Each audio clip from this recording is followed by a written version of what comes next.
প্রণামের ছলে খুব কাছে এগিয়ে গিয়েছিল আততায়ী। প্রণামের কি যে অভারতীয় অপব্যবহার। তারপর 3টি বুলেট, ধ্বনি নয়, বিমূঢ় প্রতিধ্বনি। নগ্ন বক্ষ ফুঁড়ে বেরুচ্ছে রক্তের ধারা। তিনি তবু এগিয়ে গেলেন কয়েক পা প্রার্থনা মঞ্চের দিকে। হাত জোর করা, প্রার্থনা আর হল না। তিনি শুধু শেষ উচ্চারণ করলেন, হে রাম। রাম রাজত্বের রাম, দরিদ্রের কাল্পনিক মুক্তিদাতা, না নাথুরাম? ছন্ন ছাড়া অতি কাতর উদ্ভ্রান্ত, তবু স্বাধীনতার বিবেক। তিনি লুটিয়ে পড়লেন মাটিতে।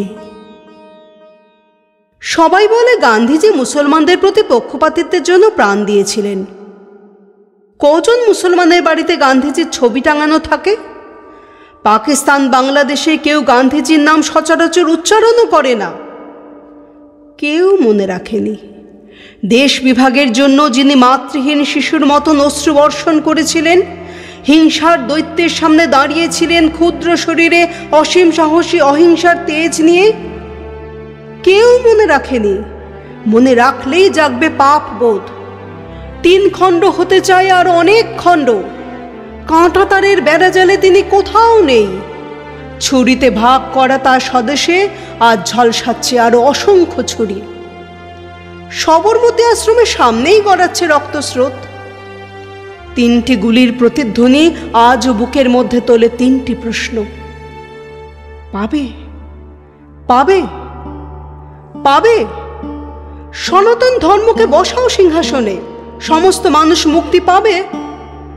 পূর্বে ও পশ্চিমে ধর্মের ধ্বজা নিয়ে গড়া হলো যে রাষ্ট্র, সেখানে ইসলামের সমভ্রাতৃত্ব প্রতিষ্ঠা পেয়েছে।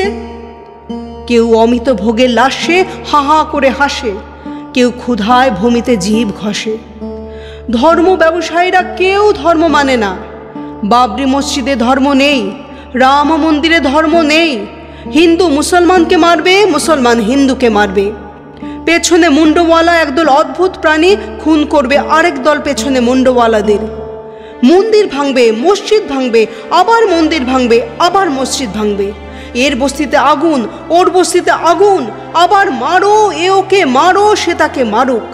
শিশুকে কেড়ে নিক, জননীকে পোড়াক, আবার ধ্বংস, আবার আগুন, আবার মারো, মারো, মারো, মারো। শেষ পর্যন্ত কোথায় পৌঁছবে?